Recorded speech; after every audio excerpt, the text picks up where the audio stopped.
നാമം വാഴ്ത്തപ്പെടുമാറാട്ടെ. കർത്താവായ യേശുക്രിസ്തു നാമത്തിൽ ഏവർക്കും എൻ്റെ സ്നേഹവന്ദനം.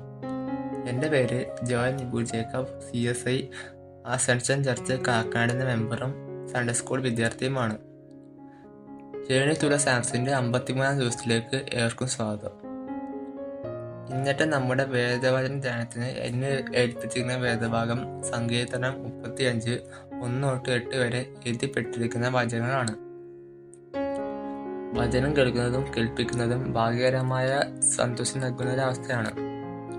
ഈ വചനത്തിൽ നിന്ന് സംസാരിക്കാൻ ദൈവവചനം ബലപ്പെടുത്തുന്നതിനും ഈ വചനം നമ്മുടെ മനസ്സിൽ അതിൻ്റെ അർത്ഥവ്യാപ്തിയോടും കൂടി മനസ്സിലാക്കുന്നതിനും വേണ്ടി നമുക്ക് ഒരു നിമിഷം പ്രാർത്ഥിക്കാം.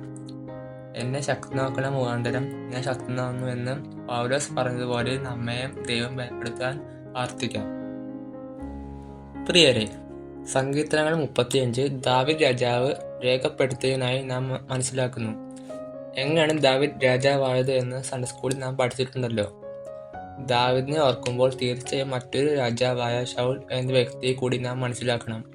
അപ്പോഴാണ് ഈ വേദഭാഗം എഴുതുവാൻ സഹായിച്ച സന്ദർഭം മനസ്സിലാകും. ശൗൽ ആരായിരുന്നു? ശൗൽ 1000-ത്തെ കൊന്നു, ദാവീദ് 10,000-ത്തെ കൊന്നു എന്ന് ജനം ആർത്തു വിളിച്ചു എന്ന് നാം പഠിക്കുന്നു.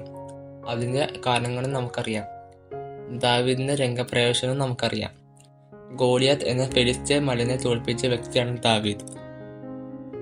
ചരിത്രം നമുക്ക് നോക്കാം. ദാവീദ് നമ്മളെപ്പോലെ ഒരു ബാലനായിരുന്നു. എന്നാൽ ശത്രുവിന് നേരെ ബാലനായ ദാവീദ് പോയത് നമുക്കറിയാം. എങ്ങനെയായിരുന്നു അത് ഓർമ്മയുണ്ടോ? കവണയും കടിയുമായി ഫെലിസ്ത്യനായ മലനെ തോൽപ്പിച്ച ബാലനായ ദാവീദ് ദൈവത്താൽ അനുഗ്രഹിക്കപ്പെട്ടവനായിരുന്നു. പടച്ചട്ട അണിഞ്ഞ മലനായ മനുഷ്യൻ ഈ ബാലനെ പരിഹസിച്ചും ഒരു പക്ഷേ ചിരിച്ചും കളിയാക്കിയിട്ടുണ്ടാകും എന്ന് ഞാൻ വിശ്വസിക്കുന്നു. അങ്ങനെ വളർന്ന ദാവീദ് ഇസ്രായേലിന്റെ രാജാവായത് നമുക്കറിയാമല്ലോ. അക്കാലത്ത് ശൗൽ രാജാവിനും ദാവീദിനോട് അസൂയ തോന്നി തുടങ്ങി. ഇതെല്ലാം വേദപുസ്തകം നമ്മെ പഠിപ്പിക്കുന്നുണ്ട്. അങ്ങനെ ശൗൽ രാജാവും മറ്റുള്ളവരും ദാവീദിനെതിരെ കള്ളസാക്ഷികളെയും നിർത്തിക്കൊണ്ടിരുന്ന കാലത്ത് സങ്കടത്താലും ഭാരത്താലും നെടുവീർപ്പിനാലും പ്രയാസപ്പെടുന്ന കാലത്താണ് അദ്ദേഹം ദൈവത്തെ പാടി ചുരിച്ചുകൊണ്ട് അപേക്ഷിച്ചതാണ് ഈ വേദഭാഗം. 34-ാം സങ്കീർത്തനം നാം വായിക്കുമ്പോൾ അതിൻ്റെ 4-ാം വാക്യം ഇങ്ങനെ പറയുന്നു: ഞാൻ നിലവിളിച്ചു, യഹോവ കേട്ടു, എന്നെ സകല ഭയങ്ങളിൽ നിന്നും വിടുവിച്ചു. നമ്മുടെ ജീവിതത്തിലും ദാവീദിനെ പോലെ പ്രതിസന്ധികളിലും പ്രയാസങ്ങളിലും നാം പ്രാർത്ഥിക്കുന്നവരാണോ? നമ്മുടെ സകല ആവശ്യങ്ങളും അവനോട് പറയുക, അവൻ നമ്മെ വിടുവിക്കും. സങ്കീർത്തനം 34 17 മുതൽ 19 ഇപ്രകാരം പറയുന്നു: നീതിവാന്മാർ നിലവിളിച്ചു, യഹോവ കേട്ടു, സകല കഷ്ടതകളിൽ നിന്നും വിടുവിച്ചു.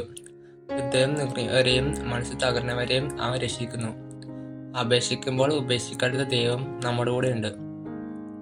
ഇതാണ് ദാവീദ് നമ്മെ ഓർമ്മിപ്പിക്കുന്നത്. തന്നെ എതിർക്കുന്നവരോട് ജയിക്കാൻ തനിക്ക് തന്നെ കഴിയാതെ വരുമ്പോൾ ദൈവത്തിൽ ശരണം പ്രാപിക്കുന്ന ദാവീദ് ഇങ്ങനെ പറയുന്നു: എൻ്റെ ഉള്ളം യഹോവയിൽ ആനന്ദിക്കും, അവൻ്റെ രക്ഷയിൽ സന്തോഷിക്കും. ഇപ്രകാരം ദാവീദിനോട് ചേർത്ത് നിന്ന് കൊണ്ട് നമുക്ക് പറയാൻ സാധിക്കുമോ? സ്വന്തം കഴിവിൽ ആശ്രയിക്കാതെ ദൈവത്തോടു കൂടെ നടക്കാൻ ശ്രമിക്കുക. അവൻ നമ്മെ ജീവന്റെ വഴി നടത്തും. അതിനായി ദൈവത്തിന്റെ പരിശുദ്ധാത്മാവ് നമ്മെ ഏവരെ സഹായിക്കട്ടെ. ആമീൻ.